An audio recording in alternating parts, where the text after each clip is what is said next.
Hey everyone, this is Ellie Mae with Silhouette Secrets Plus, and I have a quick tip, well, a couple quick tips for you today. So I am trying to make a print and cut, and I want to fill these with a pattern. So the first thing I'm going to do is I'm going to show you how I'm filling this with a pattern. This one is the leaves of a poinsettia flower, and these are the petals of that flower. So I am going to come over here to this Show Hide library. This is the easiest way I found to work with patterns when I'm trying to fill something with a pattern. Just going to close that panel there. And then I'm going to type in the pattern that I want to use. So for the leaves, I'm going to use 3853034, and I want to use this kind of watercolor. And I will have links in the description below to all of the patterns that I'm using and this design file, so you can play around with it as well. So now that I have this Show Hide library open, I can simply click on my leaf or my design, and I'm going to just click on it, and it's going to fill that design with that pattern.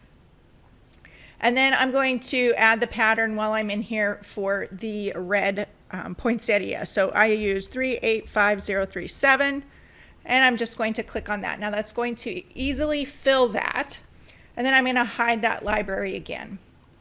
Now if I come in here, I can also come in and I can adjust these patterns. And it would depend on your actual pattern and what you want it to look like. This one actually looks pretty good. I think I want to leave it like that. Let's change this one a little bit. So I'm going to zoom out here. And my leaves or my petals are all grouped together. That's fine for what I'm using it for. I'm going to come over here to my fill panel on the right hand side, which looks like a color palette. And then I'm going to open up the panel, fill pattern panel at the top. This could take a few seconds to generate for you depending on how many patterns you have in your library. Now, something I will note here is that patterns from the Silhouette Design Store do not count against your cloud storage. But if you are adding outside patterns to your Silhouette library in the patterns folder, let me show you that real quick. I'll show Hide library here. If you're adding patterns into your patterns folder, keep in mind that patterns are going to be JPEG or PNG, and if they are print quality, which is 300 dpi, those can be large files. So it can take up a lot of space in your Silhouette library. So you want to keep that in mind. You are not going to be able to add infinite amount of patterns to the library. Now the next thing I want to show you here is that you can adjust this pattern at the bottom of your fill pattern panel. Say that 3 times fast. You have some options here. So I can scale this pattern up. So with my design selected, I can scale that pattern up, and you can hardly see that it changes just because I have a watercolor on it. Let me zoom in here a little bit closer and we'll see. So here I'm scaling the pattern. If I scale it down too far, you're going to see the lines of that pattern. You don't want to scale it down too far because a pattern is a specific size. So if you go too small, you're going to see white lines in between your different tiles. And then you also have this pan pattern. So if I click on that, you're going to notice a little control point in the center of the design. This one's all grouped together, so it puts it in the center of all 3 of them. Now I can move my pattern around. Let's just simply change this to a different directional pattern for the time being. So I can click over here. That's going to make it a little bit easier. They're going to be really ugly flowers, but it'll make it easier for you to see. So if I wanted to scale this pattern, you can see that it scales that in up or down.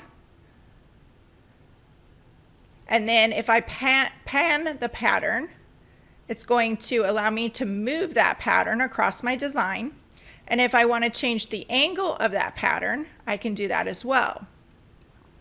Now those are all little extras that I wanted to share with you. I'm going to come over here. What I actually started the video for, I just selected my last pattern for my fill, and then I'm going to adjust this as I want to for my flowers. So then I'm just going to pan,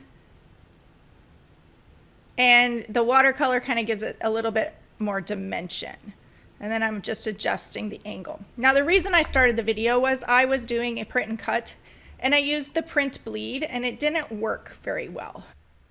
So what I wanted to show you is how you can do print bleed. Now I'm going to show you 2 ways, but you can probably do it in more than these 2 ways. I'm just going to show 2 for the video's sake. Coming up here to the page setup panel in the top right corner, and I'm going to choose the 3rd icon on the right, which is your registration marks, and you can see mine are already on. And then at the bottom here you have print bleed. Now print bleed doesn't always do exactly what you want it to do, or it doesn't always give you the right colors that you want it to show as. So if that's the case, I'm going to show you a second way you can do it. But you can look at this, and not all software versions, there are some that have a bug in it. I'm using a version of 4.5. If I come up here to File, Print, it's going to generate that preview, and you can see here it has some like pixelated or fuzzy edges. It has added a print bleed, which in this case is the color of the design around the entire file. So that if your cut is off by just a little bit, it's going to not show that white edge near as much. So you can see here, this one kind of gets close to the flower. Because it's all grouped, it kind of gets close. As long as your cut isn't off too much, you should be okay with that print bleed. But if I cancel this out here, I'll also show you here, you can increase or decrease the size of your print bleed. So I'll just exaggerate this a lot, and I'll come up here to File, Print. And then it's going to show in that, and you can see that exaggerated here. Now these ones, since it's exaggerated, it does bleed over into the other one. So you want to watch that on your print preview. Print preview I use all the time. I know some people have it turned off, but I love it. Catches me from wasting ink. So I'm actually going to reset this down here, and then I'm going to uncheck this. And I want to show you a second way that's really quick and really easy as well.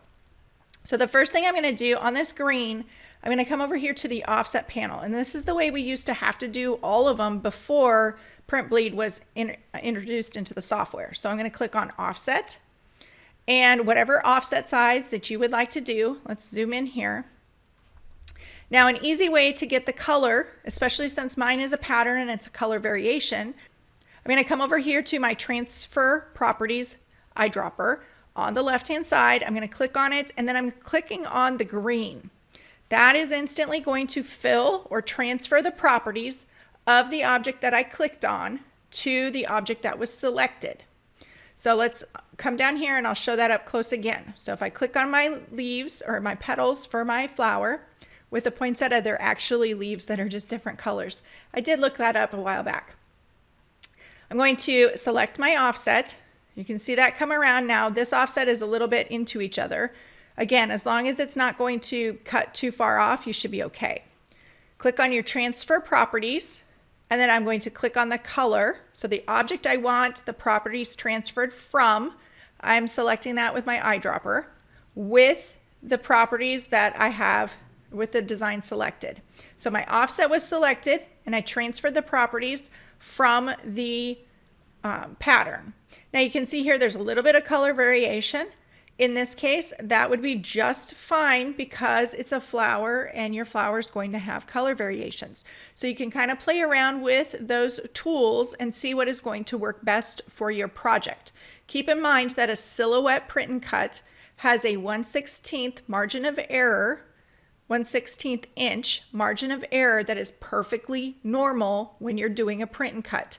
If it's outside of that, then there's probably something that needs adjusted, and I'll throw up some links in the description below for troubleshooting your print and cut and how print and cut really works. So I hope those tips help in your future projects. If you have any questions, please leave me comments below. Check the description for more information. Make sure to like, subscribe, and click that bell for notification of future content on the channel. Thanks for joining me, and have a great day.